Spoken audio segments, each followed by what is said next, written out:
There's a Bible phrase that says, everyone, especially lazy people, should study ants. Ants are unique. Consider this. First, an ant will never quit.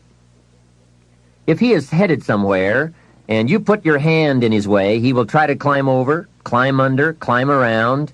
He keeps trying. If you let him go on his way, away he goes.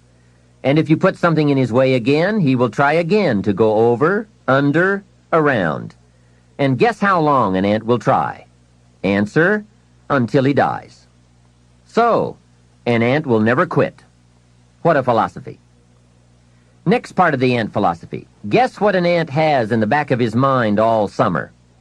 Answer, winter. Ants prepare for winter all summer. How very bright. Now, some adults aren't that smart. They think summer all summer. That philosophy we call fatal. Now, here's another piece of ant philosophy. Question. How much will an ant gather in the summer to prepare for the winter? Answer, all he possibly can. That's it. The secret to the higher life, doing all you possibly can. That is the great life quest, seeing what all you can become. A man says to me, Mr. Rohn, I'm making about $50,000 a year. Isn't that enough? I'm taking care of my family, and we are comfortable. Isn't $50,000 enough? And my answer is, yes, it is enough, if it's the best you can do in the time allotted to labor and enterprise.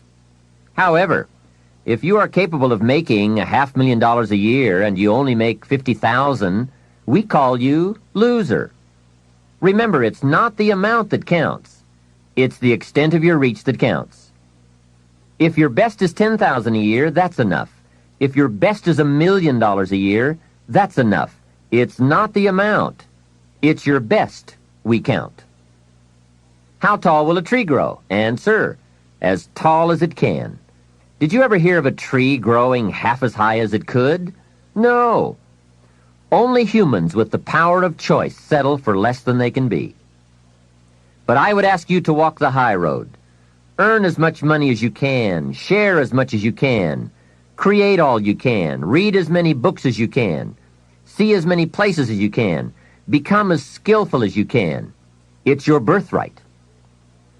Now, part of the learning to live on 70% falls under another fundamental that talks about lifestyle. How to get joy from your 70%. And that's what life is all about. Doing the things that bring us satisfaction and joy.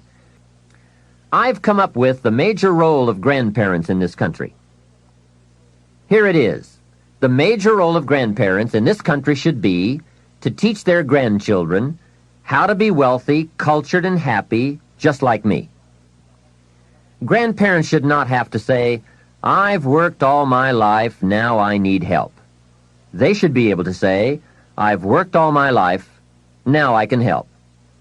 If you are not financially independent by age 40 to 50, it doesn't mean you live in the wrong country. It doesn't mean you live in the wrong community. It doesn't mean you live at a wrong time.